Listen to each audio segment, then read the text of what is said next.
Setelah 1 hari aku ikut tinggal bersama suami di villa bukit milik suamiku. Tiba-tiba pada malam hari saat suami pamit pergi berburu, seorang penjaga keamanan tempat itu mengetuk pintu.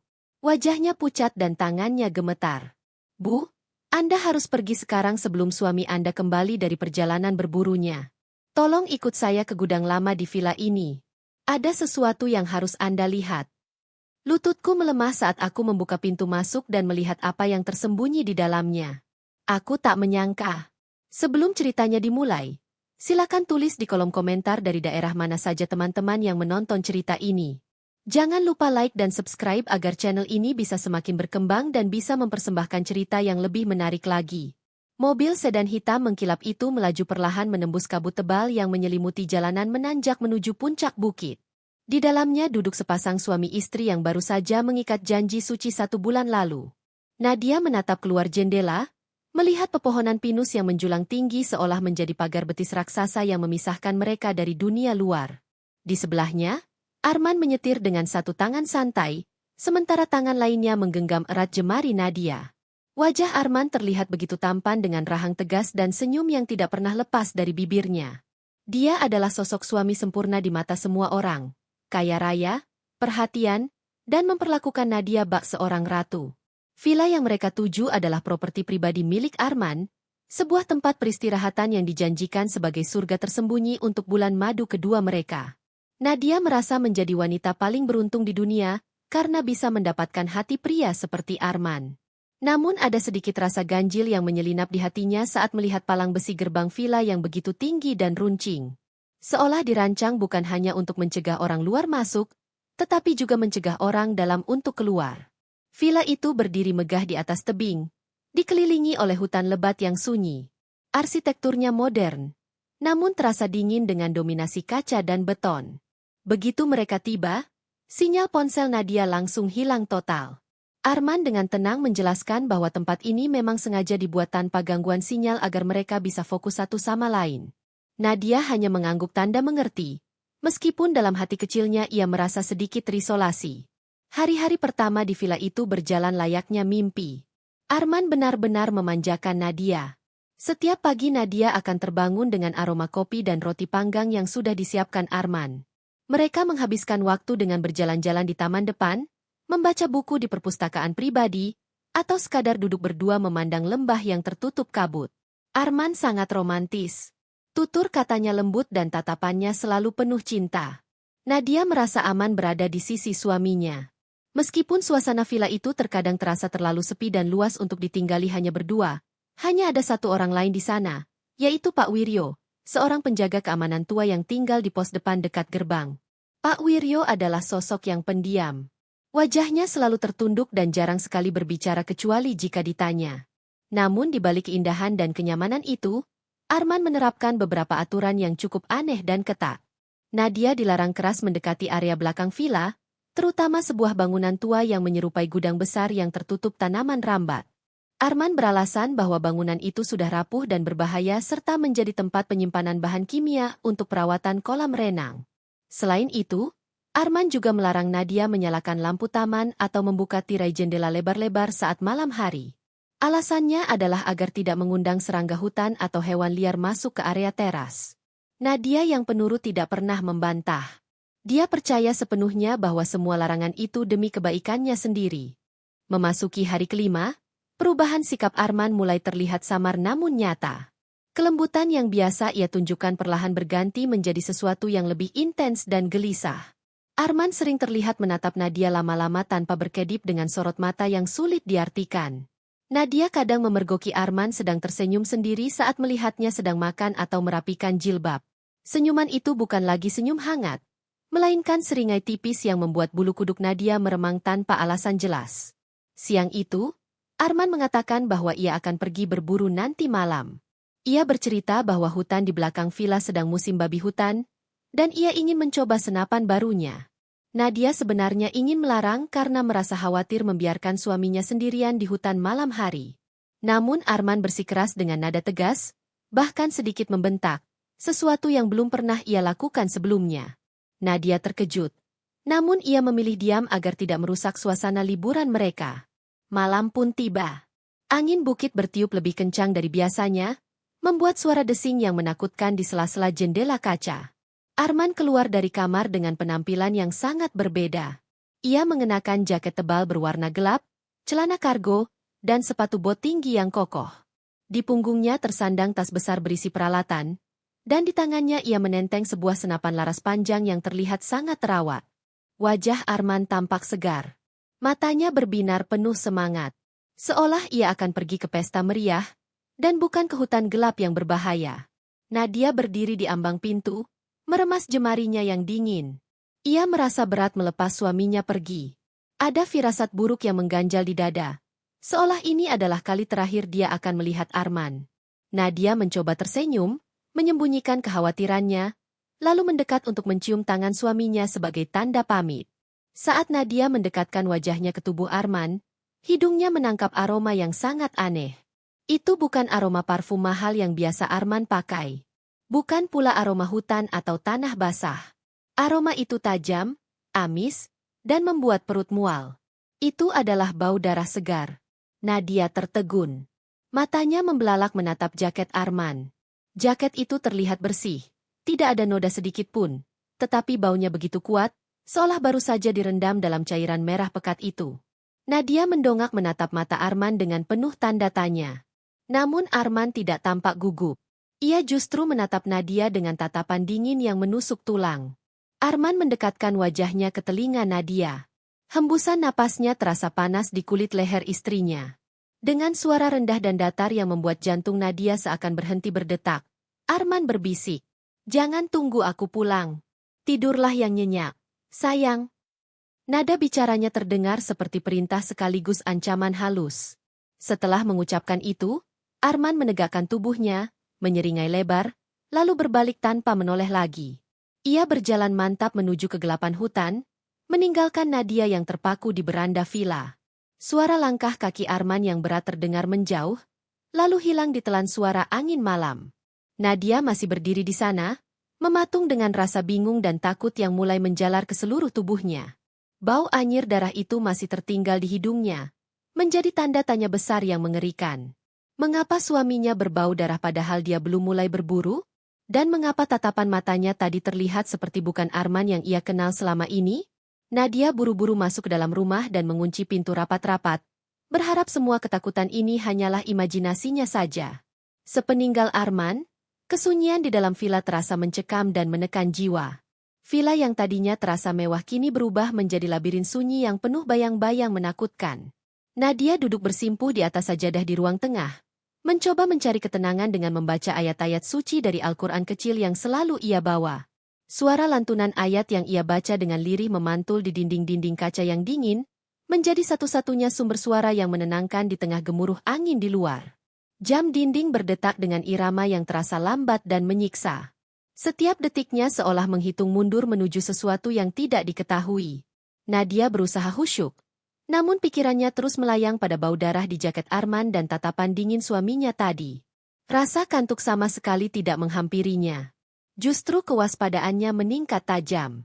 Setiap kali terdengar suara ranting pohon yang bergesekan dengan kaca jendela, Nadia akan tersentak kaget dan menahan napas, takut jika ada sesuatu yang mengintip dari balik kegelapan malam.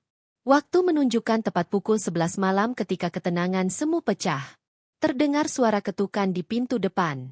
Bukan ketukan sopan seperti tamu yang berkunjung, melainkan gedoran kasar dan panik yang bertubi-tubi.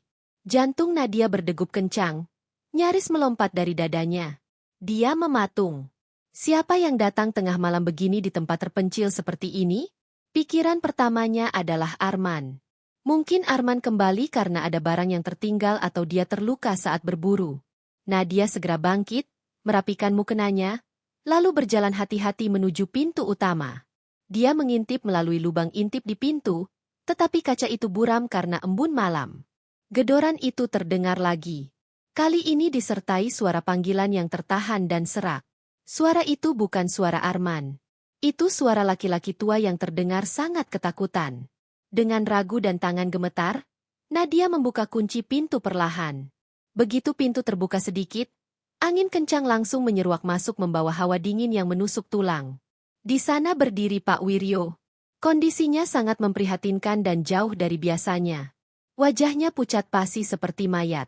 Bibirnya bergetar hebat.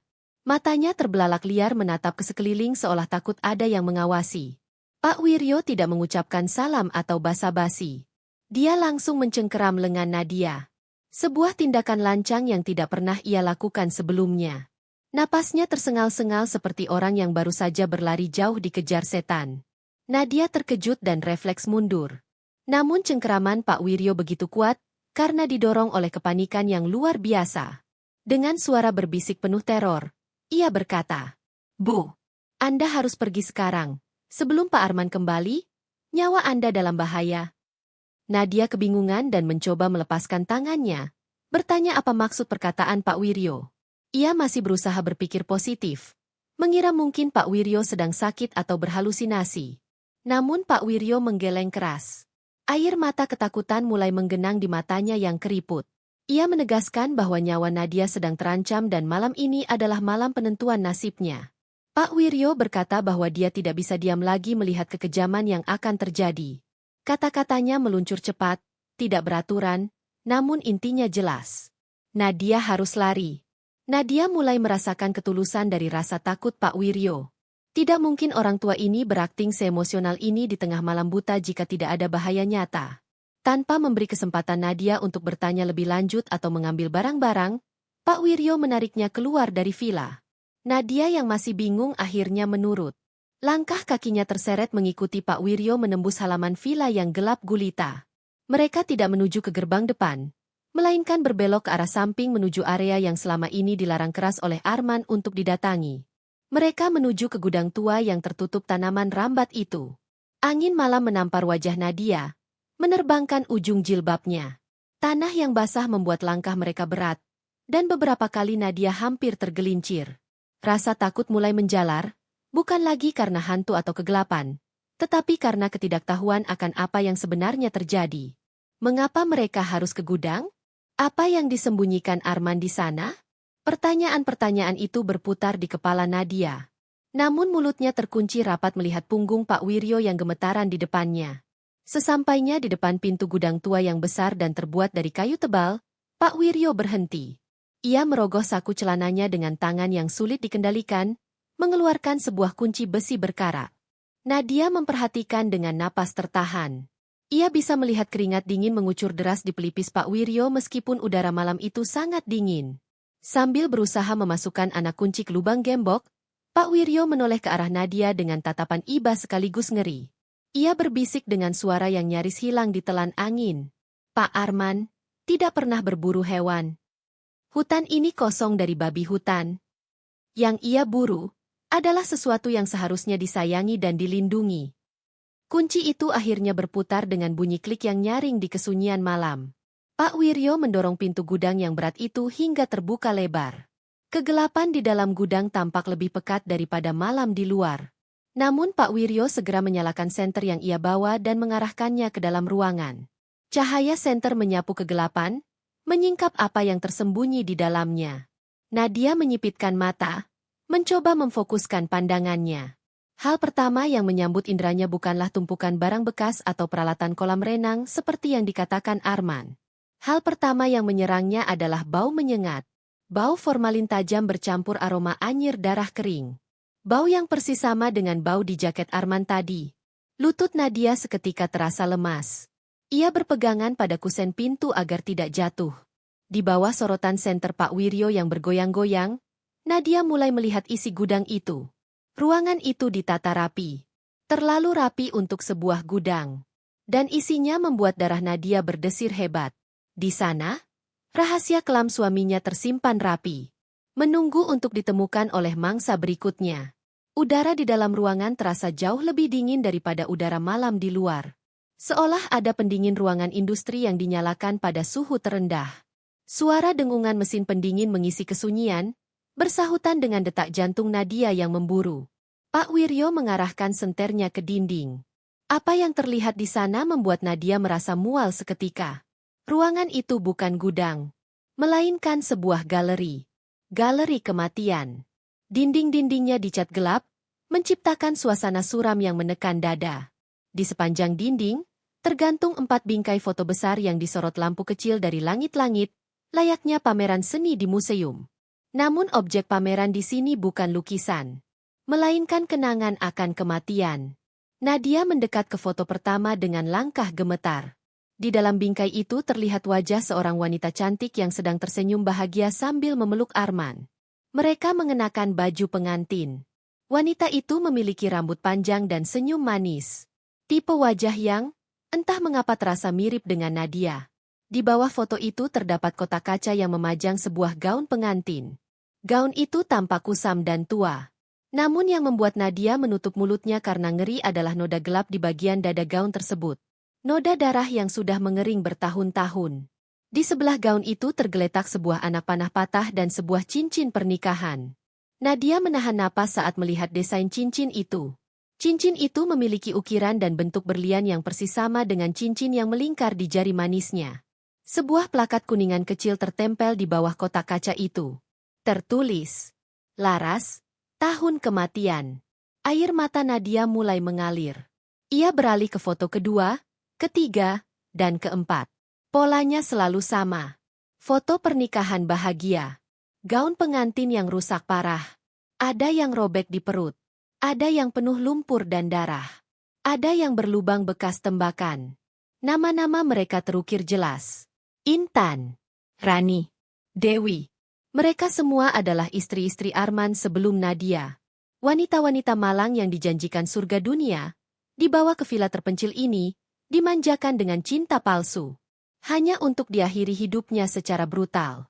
Nadia menyadari dengan horor yang luar biasa bahwa ia bukan satu-satunya. Pernikahan impiannya, kata-kata manis Arman, dan segala kemewahan ini hanyalah panggung sandiwara. Arman bukan suami penyayang. Dia adalah monster berwajah malaikat. Pak Wiryo berdiri di samping pintu, tampak gelisah. Dengan suara bergetar, ia menjelaskan. Setiap istri Arman memiliki nasib yang sama. Arman memiliki kelainan jiwa. Ia merasa bosan dengan pernikahan normal. Baginya, puncak kepemilikan seorang istri adalah saat ia memburu dan mengambil nyawanya dengan tangannya sendiri. Itu adalah olahraga baginya. Permainan mematikan. Perburuan agung. Pak Wiryo menceritakan bahwa Arman selalu membawa istrinya ke sini, membuat mereka merasa nyaman dan dicintai. Lalu pada malam kelima, ia melepaskan topengnya dan menjadikan mereka hewan buruan. Dunia Nadia terasa runtuh. Semua kenangan manis berubah menjadi jijik. Sentuhan Arman, ciumannya, perhatiannya, semua palsu. Pandangan Nadia kemudian tertumbuk pada ujung ruangan. Di sana sudah tersedia sebuah kotak kaca kosong. Di bawahnya sebuah plakat kuningan baru saja dipasang. Nadia mendekat. Dengan nyali yang menciut, ia membaca tulisan di plakat itu. Nadia, karya teragung tahun ini. Di meja kerja di samping kotak kaca itu tergeletak sebuah buku jurnal bersampul kulit tebal. Dengan tangan gemetar hebat, Nadia membukanya. Halaman yang ditandai pembatas buku terbuka. Di sana tertulis rencana detail untuk malam ini. Arman menuliskan skenario kematian Nadia dengan tulisan tangan yang rapi dan tegas. Ia berencana menggunakan metode perburuan jarak jauh malam ini. Menikmati ketakutan Nadia yang berlari di tengah hutan sebelum mengakhirinya tepat saat bulan berada di puncak langit. Rasa takut yang mencekam membuat Nadia ingin berteriak. Namun suaranya tercekat. Ia merasa kecil, tak berdaya, dan terkepung. Namun di tengah kepanikan itu, suara klakson mobil yang panjang dan nyaring terdengar dari kejauhan. Suara itu memecah kesunyian malam. Pak Wiryo tersentak kaget hingga hampir menjatuhkan senternya. Ia segera mematikannya dengan panik. Wajah tua itu dibanjiri keringat dingin. Dengan suara berbisik putus asa, ia berkata, "Pak Arman, sudah pulang?" Dia pulang jauh lebih awal dari biasanya. Mungkin ia sudah tidak sabar. Atau insting pembunuhnya merasakan ada yang tidak beres. Nadia menatap Pak Wiryo dengan pandangan memohon. Mereka terjebak di dalam gudang bukti kejahatan ini. Sementara sang pembunuh sedang menuju ke arah mereka. Nadia menyadari bahwa waktu bermain peran sebagai istri bahagia telah habis. Sekarang ia harus berjuang untuk satu hal saja. Bertahan hidup. Suara mesin mobil Arman terdengar semakin dekat. Membelah keheningan malam. Nadia dan Pak Wiryo tidak punya pilihan selain keluar dari gudang secepat mungkin sebelum Arman memergoki mereka di sana. Jika Arman menemukan mereka di dalam museum pribadinya, permainan akan langsung berakhir. Pak Wiryo menarik lengan Nadia. Mereka keluar dari gudang. Pintu besar itu dikunci kembali dengan tangan gemetar. Mereka tidak berani kembali ke villa utama. Sorot lampu mobil Arman sudah terlihat menyapu pepohonan di jalan masuk. Villa itu kini menjadi jebakan tikus. Ponsel Nadia, dompet, dan kunci mobil tertinggal di kamar. Mustahil untuk diambil sekarang. Pak Wiryo menarik Nadia bersembunyi di balik semak-semak lebat di sisi kiri gudang. Dari celah dedaunan, Nadia melihat mobil SUV Arman berhenti di halaman villa. Lampu mobil mati. Lampu teras menyala otomatis. Pintu mobil terbuka. Arman turun dengan langkah tegap. Ia masih mengenakan jaket tebalnya. Namun senapan laras panjang kini ia pegang dengan posisi siap tembak. Tidak ada babi hutan. Tidak ada hewan buruan. Yang ia bawa justru seekor anjing pelacak besar berbulu hitam. Anjing itu mengendus tanah dengan agresif. Sesekali menggeram rendah. Arman berdiri di tengah halaman. Menatap pintu villa yang tertutup. Lalu dengan suara lantang dan penuh ejekan, ia berteriak. Nadia, kenapa kamu tidak di tempat tidur? Ia tertawa. Tawa yang kering dan tidak wajar. Apakah kamu ingin bermain petak umpet malam ini? Darah Nadia membeku. Arman tahu. Ia pasti sudah mengecek kamera pengawas. Topeng suami idaman itu telah hancur. Yang tersisa hanyalah seorang psikopat yang menikmati ketakutan korbannya. Pak Wiryo merogoh saku seragamnya. Ia mengeluarkan kartu akses dan selembar kertas lusuh. Ia menyerahkannya kepada Nadia. Dengan suara berbisik cepat, ia menjelaskan. Itu adalah kunci master untuk membuka semua pintu villa, termasuk pintu belakang dan garasi. Dan kertas itu adalah peta jalan tikus untuk turun dari bukit jika Nadia berhasil kabur. Pak Wiryo menatap Nadia dengan mata berkaca-kaca. Tatapan seorang ayah. Ia berkata bahwa ia sudah terlalu lama diam dan membiarkan dosa ini terjadi. Malam ini ia ingin menebus kesalahannya. Ia menyuruh Nadia lari ke arah hutan saat ia memberi aba-aba. Ia akan mengalihkan perhatian Arman. Nadia menggeleng sambil menangis tanpa suara. Ia tidak ingin meninggalkan Pak Wiryo. Namun Pak Wiryo menggenggam tangannya erat. Lari, dan jangan menoleh. Situasi berubah drastis. Anjing pelacak Arman mulai menggonggong keras. Ia menarik talinya ke arah gudang. Anjing itu mencium bau mereka. Arman menoleh tajam. Senyum lebar tersungging di wajahnya. Ia mengokang senapan. Pak Wiryo tahu waktunya habis. Ia mendorong Nadia menjauh. Lalu tiba-tiba ia melompat keluar dari persembunyian. Pak Wiryo berlari ke arah berlawanan. Menuju area terbuka. Sambil berteriak menantang Arman. Perhatian Arman langsung teralih. Nadia memanfaatkan detik itu. Dengan air mata yang mengaburkan pandangan, ia berbalik dan berlari menembus hutan gelap. Ranting menampar wajahnya.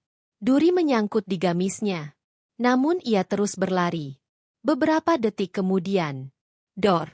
Suara tembakan memecah malam. Jeritan Pak Wiryo terdengar singkat. Lalu sunyi. Nadia membekap mulutnya. Air mata meledak. Pak Wiryo telah mengorbankan nyawanya. Kini Nadia sendirian. Diburu oleh suaminya sendiri. Suara tembakan yang merenggut nyawa Pak Wiryo masih berdengung di telinga Nadia. Namun insting bertahan hidup memaksanya terus berlari menembus hutan gelap.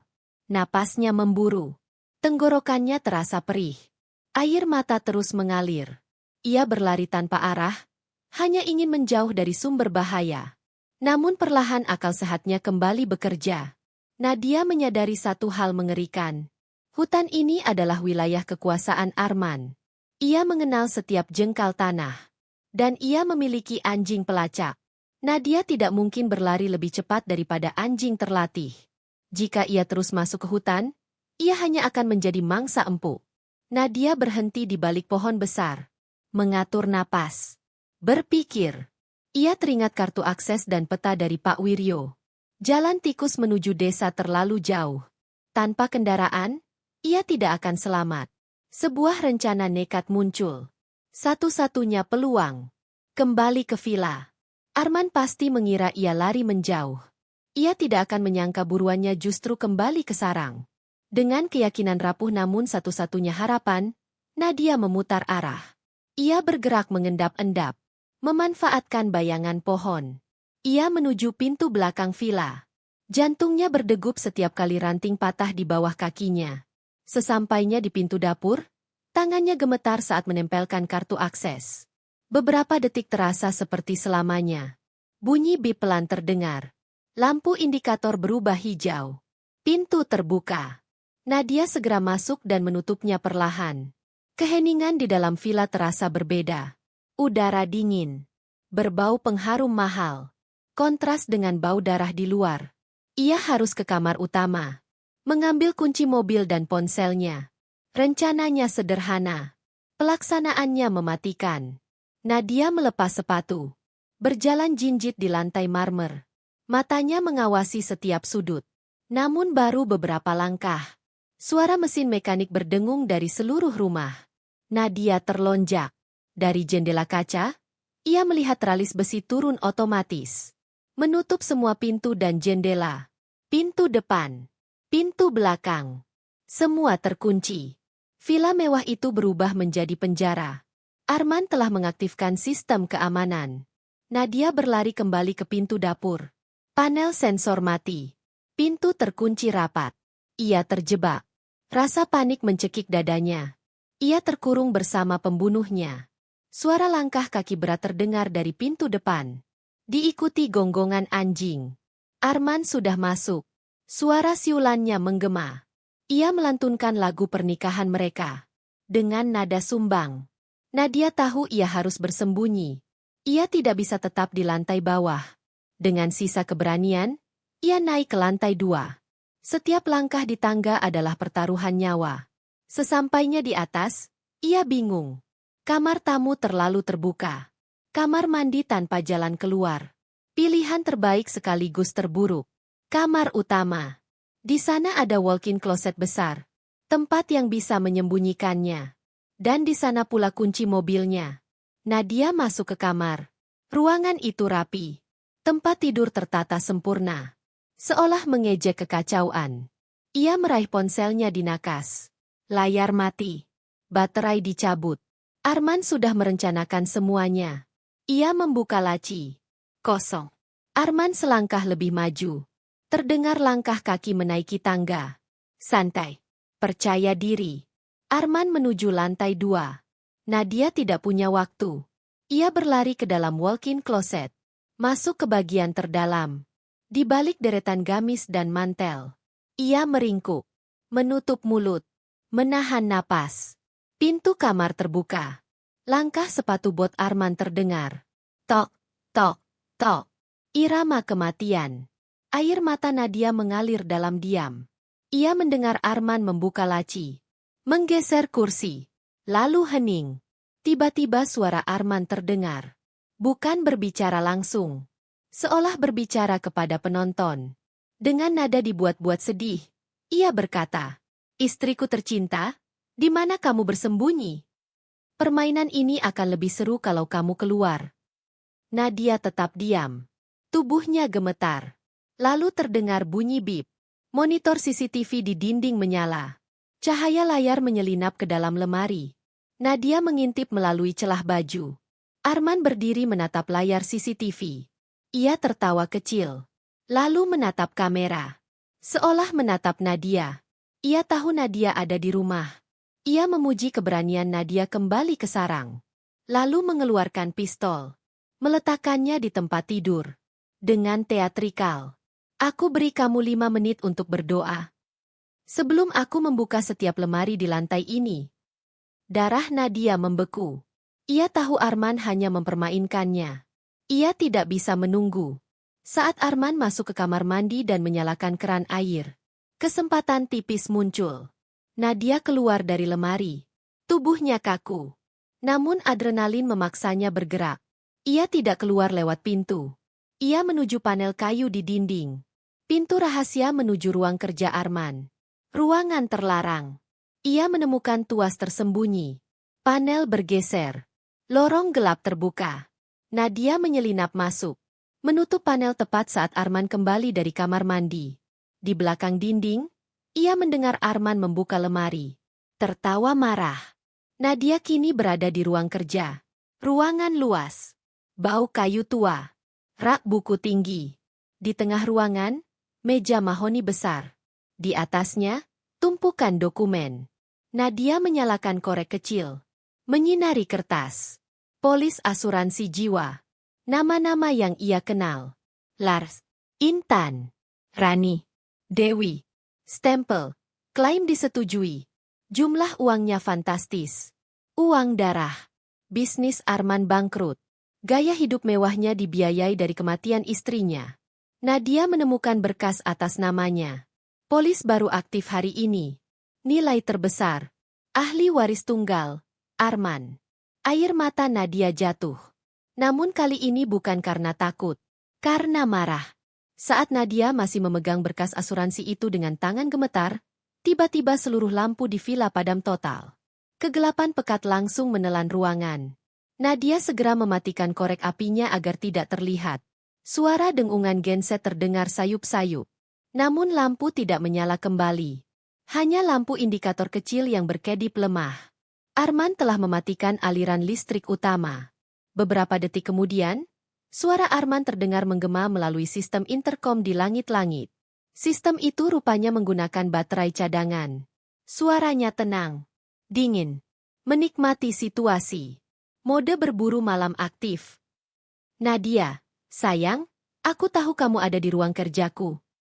Kamu pasti sudah melihat angka-angkanya, bukan? Tawa kecil terdengar. Mengesankan, ya? Kamu sangat berharga bagiku. Lebih berharga mati daripada hidup. Nadia menahan napas. Arman melanjutkan. Tapi karena kamu sudah lancang masuk ruang pribadiku, aku harus mempersingkat permainan ini. Aku bosan mengejarmu. Aku akan memaksamu keluar. Jeda sejenak. Suara desis halus terdengar dari ventilasi. Sistem ventilasi di ruang kerja terhubung dengan tabung gas tidur. 10 menit lagi ruangan itu akan penuh. Kamu akan tertidur manis, dan saat bangun, kamu sudah berada di meja persembahan di gudang belakang. Pilihan ada di tanganmu, sayang. Keluar dan hadapi aku, atau tidur selamanya di sana. Bau manis aneh mulai tercium. Gas itu benar-benar dilepaskan. Nadia merobek ujung jilbabnya. Melilitkannya ke hidung dan mulut sebagai masker darurat. Ia tidak bisa keluar lewat pintu. Arman pasti menunggu. Matanya menatap ventilasi di langit-langit. Cukup besar untuk dimasuki. Satu-satunya jalan. Ia menyeret kursi ke bawah ventilasi. Memanjat. Membuka penutup ventilasi dengan penggaris besi. Baut lepas satu persatu. Napasnya mulai berat. Kepalanya pening. Gas mulai bekerja. Dengan sisa kesadaran, Nadia mendorong tubuhnya masuk ke dalam lorong ventilasi. Ia merangkak menjauh. Lorong sempit. Gelap. Berdebu. Gamisnya tersangkut bau tajam. Lututnya memar. Namun ia terus merangkak. Di bawahnya, suara langkah kaki Arman terdengar. Ia mencari. Ma. Nadia terus maju. Ia mengingat kata ayahnya. Matikan otaknya, maka seluruh tubuhnya lumpuh. Ia harus memutus pusat kendali listrik. Ia sampai di kisi ventilasi dapur. Cahaya samar dari bawah. Ia membuka kisi-kisi. Menurunkan tubuh. Jatuh pelan ke meja marmer dapur. Ia segera bersembunyi. Dapur kosong. Ia melihat panel listrik kecil di atas lemari pendingin. Itu dia. Ia menarik kursi. Membuka panel. Rangkaian kabel rumit terlihat. Ia mencari kabel utama.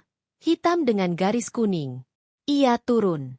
Mengambil pisau daging besar dari rak. Kembali naik. Dengan napas tertahan, ia mengiris isolator kabel. Menekan hingga inti tembaga putus. Percikan api kecil. Sistem elektronik mati total. Lampu indikator padam. Kunci magnetik non-aktif. Nadia berhasil mematikan otak rumah. Namun ia tahu. Arman pasti sadar. Benar saja. Teriakan marah menggema dari ruang tengah. Dasar wanita sialan. Kau pikir mematikan lampu akan menyelamatkanmu? Langkah kaki berlari menuju dapur. Nadia panik. Pisau di tangannya tak cukup melawan Arman. Matanya tertuju pada dispenser air panas. Air mendidih. Ia mengambil panci kecil. Mengisi dengan air panas. Uap mengepul. Ia bersembunyi di balik tembok dekat pintu dapur. Langkah kaki semakin dekat. Pintu didobrak. Arman masuk. Napanya berat. Ia mengarahkan senapan ke segala arah. Keluar, Nadia. Aku tahu kau di sini. Nadia menahan napas. Saat Arman melewati tempat persembunyiannya, Nadia bangkit. Aku di sini, Mas. Arman berbalik. Terlambat. Nadia menyiramkan air mendidih ke wajah dan dada Arman. Jeritan mengerikan menggema. Kulitnya melepuh. Ia menjatuhkan senapan. Menutup wajahnya. Meraung kesakitan.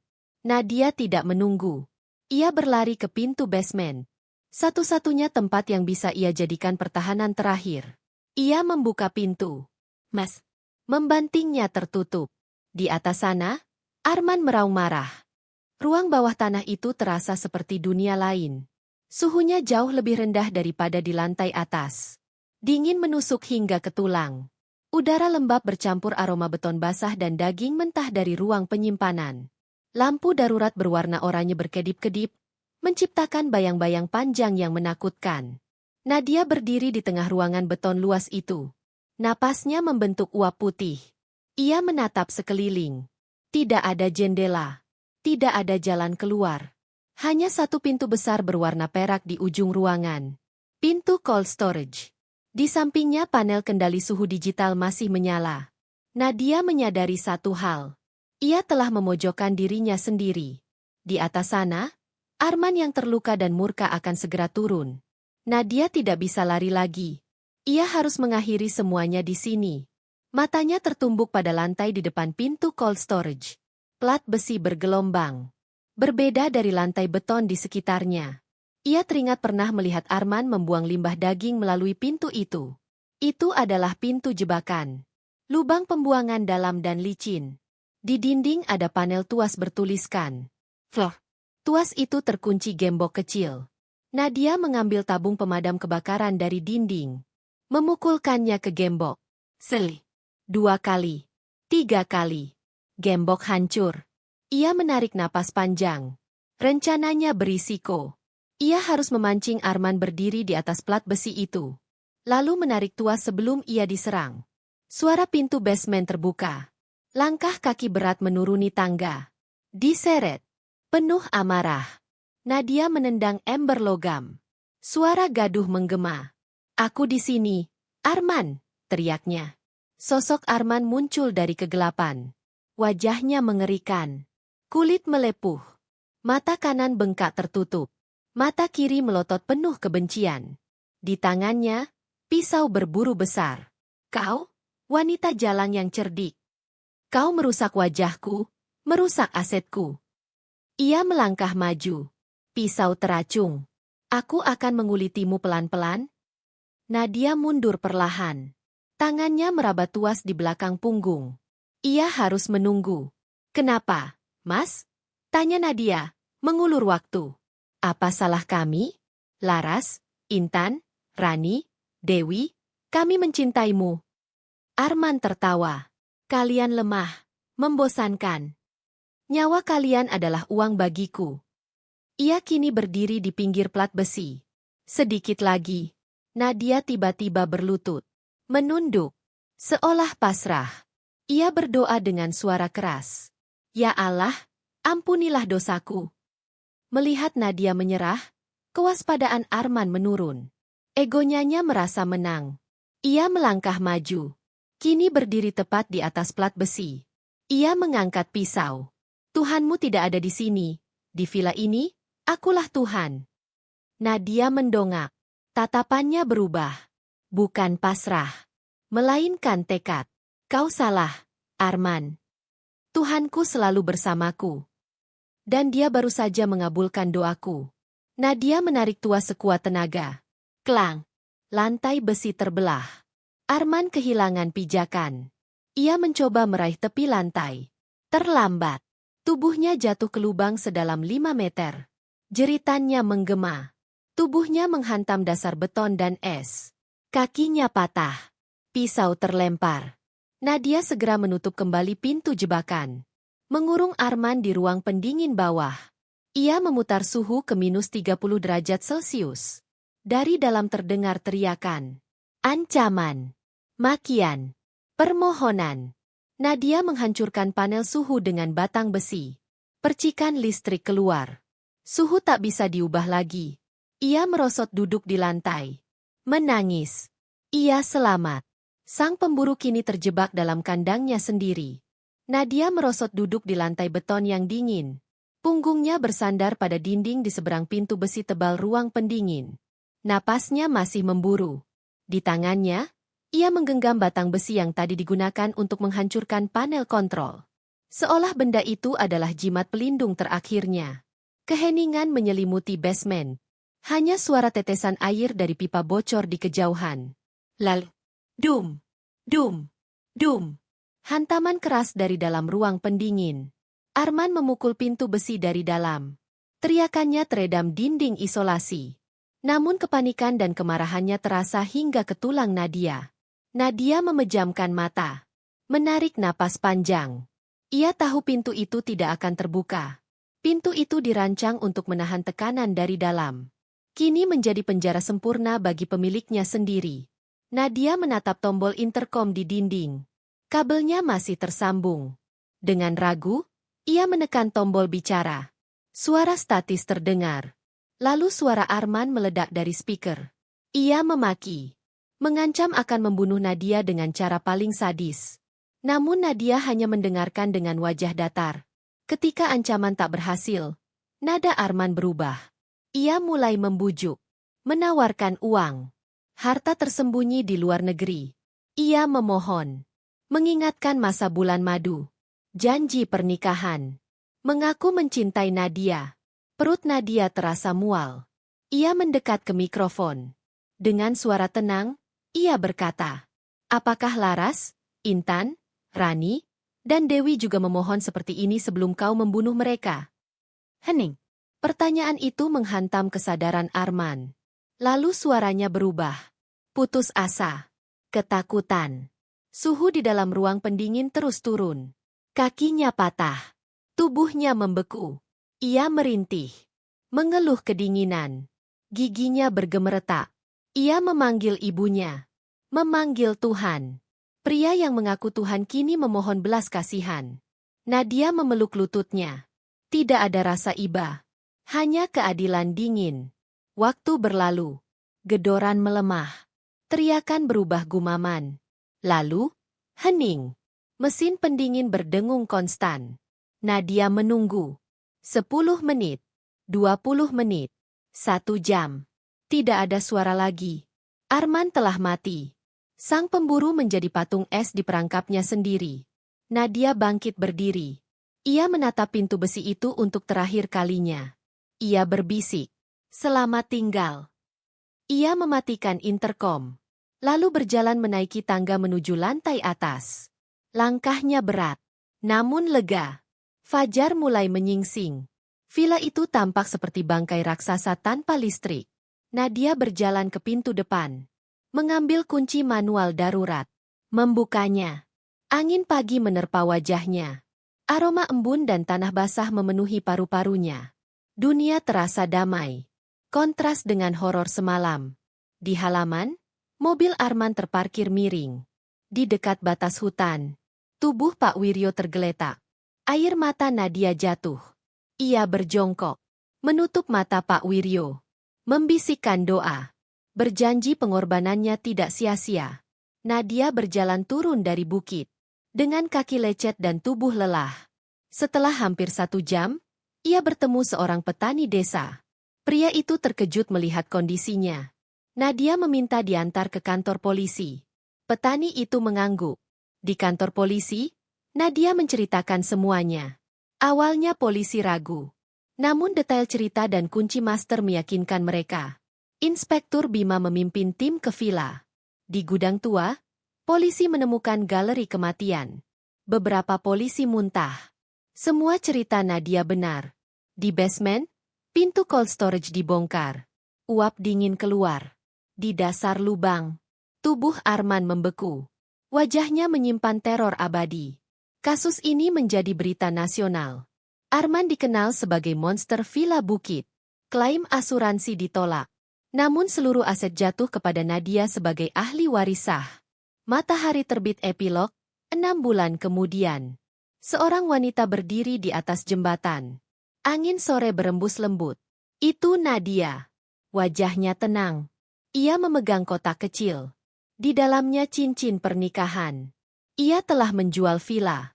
Uangnya digunakan untuk mendirikan Yayasan Wiryo. Rumah aman bagi korban KDRT. Ia mengeluarkan cincin itu. Menatapnya sejenak. Bukan dengan rindu. Melainkan perpisahan. Dengan gerakan mantap. Ia melempar cincin itu ke sungai. Kilau berlian menghilang di telan arus. Nadia tersenyum. Senyum bebas. Ia berbalik. Melangkah menuju hidup baru. Nadia bukan lagi mangsa. Ia adalah pemenang.